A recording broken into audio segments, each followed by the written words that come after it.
ডিআইজির নির্দেশে সম্পূর্ণটা জাহাঙ্গীর খান এটা করাচ্ছে। আমার কাছে খবর আছে তো, আমার তো পুলিশেও লোক আছে, আমাকে তারা আগেই খবর দিয়ে দিয়েছে। আর এই পুলিশ সামলাতে পারবে?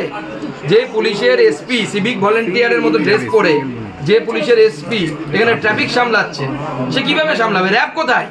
একটি কেন্দ্রীয় মন্ত্রী আসছে, আগে থেকে তার পুরো প্রোগ্রাম পুলিশকে মেল করা আছে, তারপরেও তারা সামলাতে পারছে না ল অ্যান্ড অর্ডার, এবং তারা এই ধরনের অপকর্ম করছে। দিক আমাদের থাকুক, পিটিএ পুটে চামড়া তুলে দেওয়ার ব্যবস্থা করবো।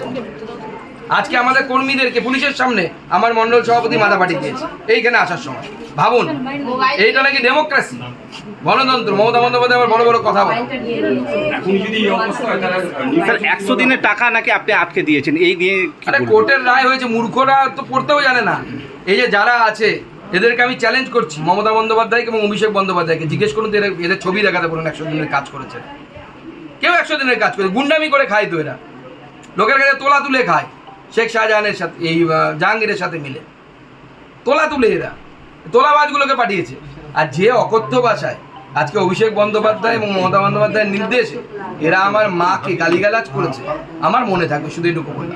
আমার শিক্ষাটা তো এটা বলে না যে মমতা বন্দ্যোপাধ্যায়কে আমি তার মা বাবা তুলে গালিগালাজ করবো, এটা আমার মনে থাকবে।